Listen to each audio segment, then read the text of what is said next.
Hello again, everyone. My name is Valera, and I'm here today with George W.'s second cousin, twice removed, Andrew W. Bryan. That's right. Guys, we're here today to talk real estate. And I'm really excited because I'm with the one and only Rebecca Valera. You look fantastic today, by the way. Oh, thank you so much. That's thank right. You so much. But yes, Andrew Bryan here, Vice President of Mortgage Lending with a Guaranteed Rate, and we're going to talk about to wait or not to wait, and we're not talking about chastity, guys. Get your mind out of the gutter, okay? We're talking about if you should wait or not wait when you're making that home purchase. Let's get to it.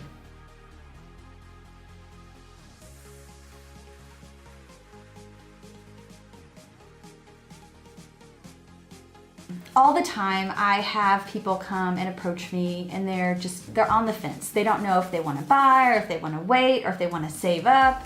And a little bit of it has to do with the fact that maybe they want that $300,000 home, but they can't necessarily afford it right now, today, with their current, credit score or their current income that they're making right now.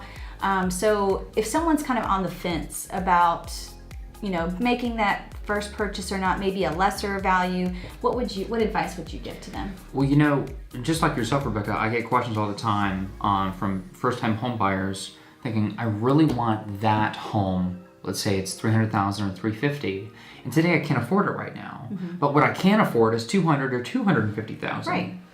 And so what I would always recommend to somebody is if you happen to not be able to afford the dream home or the home that you really want today, don't let that deter you from getting started in the first place. Yes. Because buying a home, let's say your starter home is $200,000 or $250,000, that's still a great place to start and even take advantage of the minimum down payment requirement. It gets your foot in the door. Right. So that, let's say 3 to 5 years down the road, it puts you in such a better financial situation to buy the home that you really want. Right. Take that equity out, put it into the next home. I mean, that's really how my uncle, when his first house was like 1,000 square feet. Yeah. Really small, really tiny.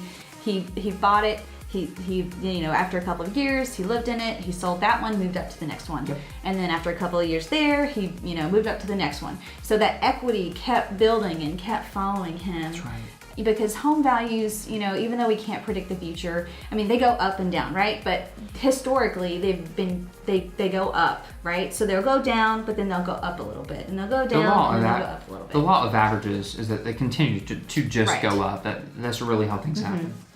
Right, and it kind of follows with, your income that you're making usually will start to go up, right? Minimum wage today is a lot more than minimum wage, 10, 20, 15 years ago. Absolutely. So it's the trend of most Absolutely. things. And so what Rebecca and I are really wanting to do today is just to encourage you. If you happen to think, you know what, I've been renting for quite some time. Mm-hmm. My rent is way more than what it should be, and I could actually be putting that money into my own pocket by owning a home and building equity over time instead of paying someone else. It just goes nowhere, right? So it goes nowhere. When you pay rent, it just goes to the landlord, and that's it. You don't see anything back from it.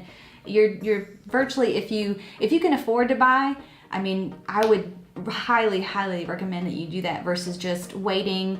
But what if rent goes up? So rent is going to go up too. And rent is going to go up. So the amount that you could save, is going to be less. So there are all things considered. Right. If you can buy, I would highly encourage you to buy something just so you can keep some of that money. Some of that money comes back to you. It's not just going to go somewhere else. It's not just going to go, like with the bill, you pay your electric bill, you don't see any of that money back. Right. And guys, I totally get it.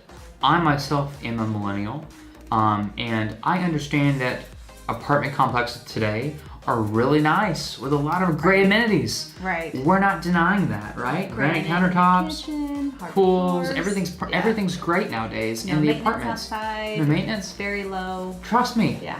We totally get it. Yeah. But if we're thinking long term, it truly is going to be in your financial best interest for yourself and your family down the road to start investing in yourself. Mm-hmm. And the best way to do that is to buy a home. So that's all that we've got for today's episode, guys. We'll see you next time on The Little Things. Thank you so much, W, for stopping by. You're so welcome. And remember, You got a cough there?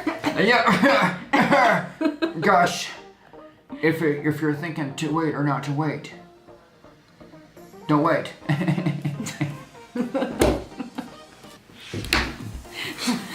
Have a good week.